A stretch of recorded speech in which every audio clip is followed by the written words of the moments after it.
Dieu me voit. Dieu me voit. Dieu me voit. Dieu me voit. Dieu me voit. Il faut que tu saches, il faut que tu aies la conscience d'un Dieu qui te voit au quotidien. Amen. Il faut que tu prennes conscience que Dieu te voit. Il voit ce que tu vis, il voit ce que l'ennemi te fait, il voit ce que les gens te font subir. Dieu te voit. Dieu voit comment tu te débats avec cette maladie. Dieu voit comment tu te débats avec ce péché. Dieu voit comment tu te débats avec cette addiction. Amen. Dieu te voit, Dieu te voit, Amen. Dieu te voit. Dieu voit ce que tu traverses. Amen. Il voit ce que tu traverses. Yes. Dieu te voit. Ah, la brava, Dieu te voit. Il faut que tu prennes conscience du fait que Dieu te voit. Amen. Il y a eu un dilemme dans ce passage. Parce que Jésus vient dire à ces lépreux, allez vous montrer au sacrificateur.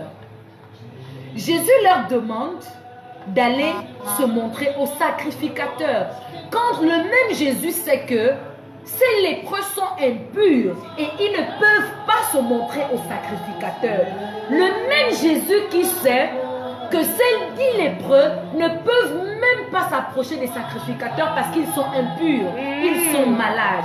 Mais c'est ce même Jésus qui vient casser la barrière, qui vient casser la norme. J'aime mon Jésus parce que Jésus ne respecte pas de protocole. Il ne respecte pas la norme. Il ne respecte pas les principes humains. Il ne respecte pas les décisions. Il leur dit, allez-y vous montrer au sacrificateur. Allez-y vous montrer au sacrificateur afin de valider votre guérison. En fait, j'ai envie de dire que pendant que Jésus les envoyait, Jésus voulait juste voir leur niveau de foi. Amen. Jésus voulait juste activer leur foi. Amen. Parce que les 10 lépreux auraient pu dire à Jésus, mais comment tu nous envoies chez les sacrificateurs quand tu sais que les sacrificateurs ne vont pas nous accepter parce que nous sommes malades, nous sommes impurs.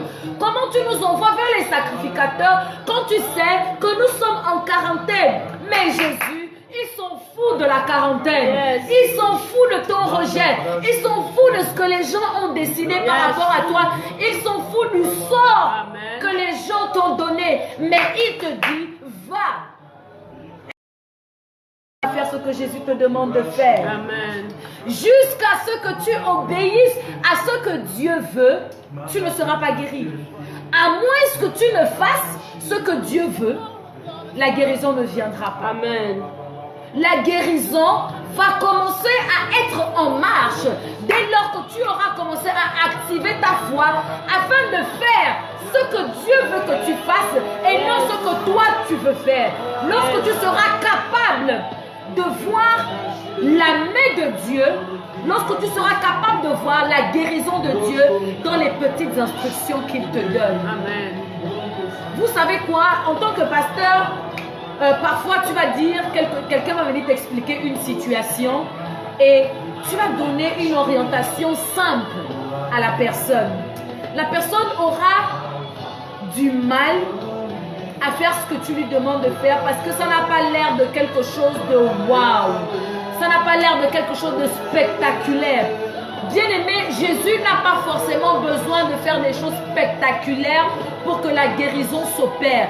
Une seule instruction, une seule parole peut faire la différence dans ta vie. Il dit seulement, va au niveau des sacrificateurs, va voir les sacrificateurs. Va voir le sacrificateur. Comme il a dit à Naaman, va te laver au Jourdain. Amen. Dieu va te donner une seule et simple instruction. Bien-aimé, si tu veux vraiment la guérison, il faut que tu sois prêt à obéir à ce que Dieu veut faire dans ta vie. Parce que Dieu ne viendra pas te demander des choses qui seront forcément en ligne avec tes attentes. Il viendra parfois te demander des choses qui seront contre tes attentes, qui viendront bouleverser ton mindset, ton entendement. Il viendra te dire des choses qui vont sortir de l'extraordinaire. Il suffit seulement que tu sois prêt à obéir. Amen. Il suffit que tu sois prêt à obéir parce Amen. que une seule parole de la part de Dieu équivaut à la guérison. Une seule parole venant de la part de Dieu équivaut au miracle. Amen. Une seule parole de la part de Dieu équivaut à la production. Notre Bible nous dit que Dieu a parlé. Il a parlé et Dieu dit que la terre soit et la terre fut. Yes. Une seule parole peut faire en sorte que la guérison s'opère. Yes. C'est à nous seulement d'obéir aux instructions que Dieu va nous donner. Amen. C'est à nous d'obéir. Dieu a fait sa part. Amen. Dieu a fait sa part. Il faut que tu fasses aussi ta part. Et ma Bible me dit que pendant qu'ils étaient en chemin, en train d'aller se montrer chez les sacrificateurs, ils se sont rendus compte qu'ils étaient purs. En fait, c'est sur le chemin de l'obéissance que la guérison va s'opérer. Amen. Et pendant que nous sommes obéissants aux instructions de Dieu, que le miracle véritable va s'opérer dans notre vie. Bien-aimés, décidons d'être obéissants à ce que Dieu nous dit. Il a mis en nous son esprit qui nous parle. Parfois, il te dit ne sors pas. Obéis, ne sors pas. Amen. Parfois, il te dit ne parle pas. Tu peux te retrouver dans une conversation avec des gens et Dieu te dit ne parle pas, tais-toi, ne dis rien. Il faut que tu obéisses, tais-toi. Parfois, tu as envie de voyager. Dieu te dit ne voyage pas. Reste à la maison. Obéis tout simplement. Parfois, il va te dire, je veux que tu fasses X ou Y chose. Sois juste obéissant. Amen. Je veux que tu écrives en commentaire l'obéissance. L'obéissance vaut mieux que le sacrifice. Vaut mieux que le sacrifice. L'obéissance vaut mieux que le Vaut sacrifice. mieux que le Il faut que tu sacrifice. commences à être obéissant aux instructions de Dieu. Pendant qu'ils allaient, la guérison s'est opérée. Yes. Pendant qu'ils allaient, ils ont été guéris. Pendant qu'ils allaient, ils ont été guéris. Amen. Ils ont été guéris. Amen. Et je vais terminer par ceci. Ils étaient 10 lépreux. Les 10 lépreux ont obéi. Les 10 lépreux ont été obéissants aux instructions de Dieu. Yes. Les 10 lépreux ont crié à Jésus. Yes. Ils ont dit, Maître. Mais un seul est revenu dire merci à Dieu. Un seul est revenu dire merci à Dieu. Yes. Je veux que tu fasses partie de ces une personne qui vont dire que Seigneur, je te dis merci parce que tu Yes. m'as épargné de cette Yes. maladie qui aurait pu me tuer. Amen. Cette maladie aurait pu me tuer. Amen. Cet accident aurait pu me tuer. Amen. Cette séparation aurait pu me tuer. Amen. La mort de mes parents aurait pu me tuer. Amen. La mort de X ou Y personne aurait pu m'anéantir. Seigneur, je te dis merci parce que cette situation m'aurait rendu folle ou fou. Je te dis merci.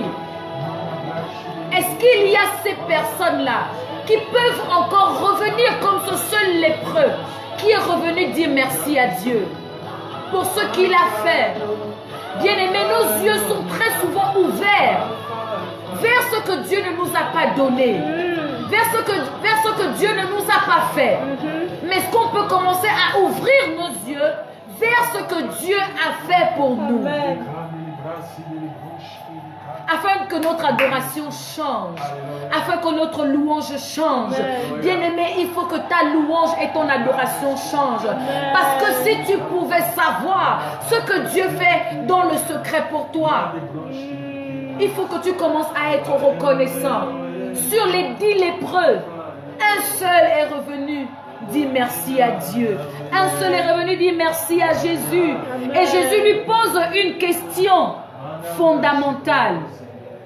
Les 10 n'ont-ils pas été guéris? Et les 9 autres, où sont-ils? Où sont passés les autres? Est-ce que tu as oublié ce que Dieu a fait pour toi? Est-ce que tu as oublié quand tu te retrouvais malade sur ce lit d'hôpital et que tu as crié à l'Éternel et l'Éternel t'a guéri? Est-ce que tu te souviens de ce jour où tu te retrouvais dans un bloc opératoire et que Dieu, par sa miséricorde, t'a sauvé. Est-ce que tu te souviens quand tu te trouvais dans cette voiture et qu'au moins tu faisais un accident et que Dieu t'a abandonné? Pourquoi ta mémoire est soudaine, courte, pour oublier ce que Dieu a fait pour toi? Bien-aimé, n'oublie pas la bonté de Dieu. Il y a un cantique qui dit en anglais, compte les bontés de l'Éternel. Compte-les. Compte ce que Dieu a fait pour toi. Amen. Si tu veux, prends même un stylo, commence à compter. Je te promets que tu ne vas pas t'arrêter d'écrire. Tu ne vas pas t'arrêter d'écrire. Moi, je ne peux même pas m'hasarder de commencer à compter ou à écrire ce que Dieu a fait pour moi. Parce que ce que Dieu a fait pour moi est incommensurable.